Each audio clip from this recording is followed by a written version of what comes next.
மதிப்பெண் எடுத்திருந்தாலும் வீட்டுல பணம் கொடுத்து மருத்துவ கல்லூரிக்குள்ள போகக்கூடிய நிலைமை தான் இருக்குது அப்படின்னு சொல்லி சௌமியா அது எப்படி அவங்க அதை சொல்றாங்க அப்படிங்கறத அதை ப்ரூவ் பண்ணணும்.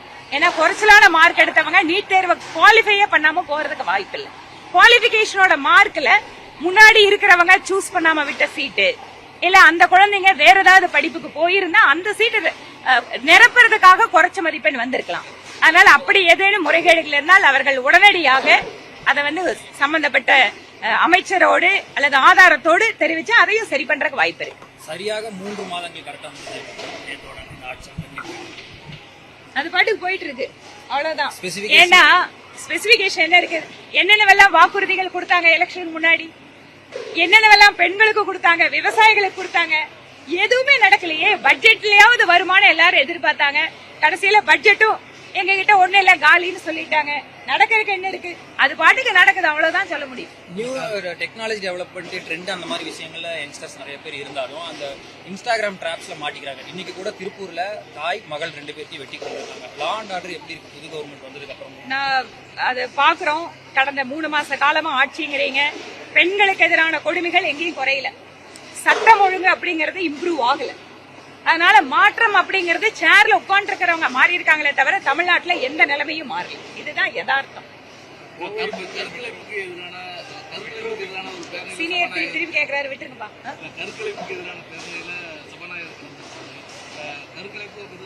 அடிப்படை உரிமை அப்படின்னு சட்டம் சொல்லி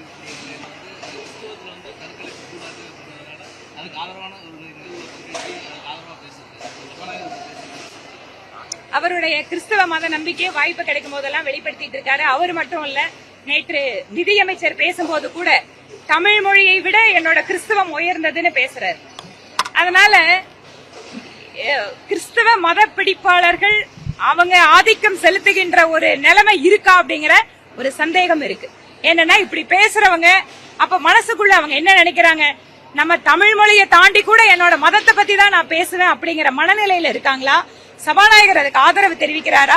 கருக்கலைப்புக்கு எதிராக இன்றைக்கு அமெரிக்க நாட்டில் இருக்கக்கூடிய பெண்கள் போராடிட்டு இருக்காங்க. அது அவங்களோட அடிப்படை உரிமை. அதுல பார்க்க வேண்டியது என்னன்னு கேட்டா அந்த பெண்ணினுடைய மனநிலைமை, அவங்களோட உடல். இதுதான் நம்ம நீதிமன்றத்துல நம்ம பார்த்துட்டு இருக்கோம். அப்படி இருக்கின்ற பொழுது சபாநாயகர் அதுல போய் கலந்துக்கிறாரு, இல்ல நிதியமைச்சர் கிறிஸ்தவத்தை பத்தி பேசுறாரு, முதலமைச்சர் அவங்களுக்கு ஆதரவு கொடுக்கறாரு அப்படின்னா அது மத்தவங்க மத்தியில நிச்சயமாக ஒரு ஸ்ட்ராங்கான சந்தேகத்தை ஏற்படுத்தும். பட்ஜெட்டை திருப்பதிக்கு கொண்டு போயிருந்த போது பெரிய அளவுல கான்ட்ரவர்சி ஆச்சு, பேசப்பட்டது. அதே அந்த ஜபமாலை கொண்டு வந்திருந்த போது பெரிய அளவுல கான்ட்ரவர்சி ஆகுது சொல்லியிருக்கீங்க. இல்ல அதுதான், நீங்க மத நம்பிக்கை இல்லாம எல்லா மதத்தையும் மதிக்கிறோம் அப்படின்னு சொன்னா பிரச்சனை இல்ல. ஆனா தமிழ்நாட்டுல இதுவரைக்கும் ஹிந்து மத நம்பிக்கைகளை பின்பற்றவங்களை மட்டுமே பிற்போக்குவாதிகள் அப்படின்னு சொல்ற ஒரு போக்கு இருந்தது. இப்ப எல்லா மத நம்பிக்கையாளர்களும் அவங்கவுங்க மத நம்பிக்கையை ஃபாலோ பண்றாங்கன்னு இருக்கு. மத்திய அரசு மெட்ரோ கொடுக்கல அப்படின்னு சொன்னா ஏன் கொடுக்கல? போன முறை எதற்காக நிராகரிச்சாங்க? இந்த முறை டிபிஆர் போகும்போது அதெல்லாம் சரி பண்ணாங்களான்னு கேட்டா எதுவும் நடக்கல. இந்த கவர்மெண்ட், அதனாலதான் நான் முன்னாடி அறிக்கையில கூட சொன்னேன், இந்த கவர்மெண்ட் டிபிஆர் சரி பண்ணி எப்படி நம்மளுக்கு மெட்ரோ வர்றதுக்கான வாய்ப்புகள் இருக்கோ அதை உருவாக்கணுமே தவிர, அதுக்கான டாக்குமெண்ட் கொடுக்கணுமே தவிர திருப்பி திருப்பி ஒரே மாதிரி டிபிஆர் போட்டீங்கன்னா ஒரே மாதிரி தான் பதில் சொல்லுவாங்க. அதனால அப்ளிகேஷன் ஆஃப் மைண்ட் அப்படிங்கறதுதான் நம்ம டிபிஆர்ல ரொம்ப முக்கியம். மெட்ரோல புது கவர்மெண்ட் தயவு செஞ்சு இதுக்காக ஒரு புது கமிட்டி கூட போட்டு மதுரை கோயம்புத்தூர் எப்படி நேஷனல் பாலிசி ஆஃப் மெட்ரோல நம்மளது ஃபிட் ஆகிற மாதிரி இதை தயார் பண்ணி கொடுத்தா நிச்சயமா மத்திய அரசு அதுக்கு உறுதுணையா இருக்கும். திமுக பாஜக சற்று நெருங்கி வராங்களா அப்படின்னு சொல்லி எம்பி அவங்ககிட்ட கேட்டபோது அவங்க சொல்லியிருக்காங்க, அரசியலில் நிரந்தர நண்பரும் இல்லை எதிரியும் இல்லை. பிஃபோர் விஜய் ஆஃப்டர் விஜய்னு பார்க்கும்போது அந்த மாதிரி ஏதாச்சும் இணக்கமான சூழல் மாற்று கருத்து உள்ளவர்கள்கிட்டயும் இருக்குன்னு பார்க்க முடியும். ஒவ்வொரு முறை அதே திரும்பி சொல்லிட்டு பிஜேபி திமுகவும் நெருங்கி இருக்காங்க.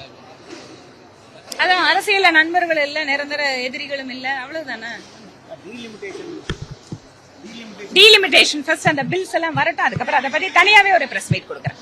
ஓகே, நன்றி. எல்லாரும் சாப்பிட்டுட்டு வாங்க. அதுதான் ஏங்க, அது உருவாகும் போது எல்லாம் சொல்லுவாங்க, அது உருவாகுற முன்னாடி நீங்களும் உருவாக்கி விட்டுருவீங்க போல இருக்கு. எதிர்ப்புங்கிற ஒற்றை புள்ளியில எல்லாரும் இப்ப என்னப்பா 4 கேள்வி அதிகமா கேட்கணும். அதுக்கான சூழல் வரும்போது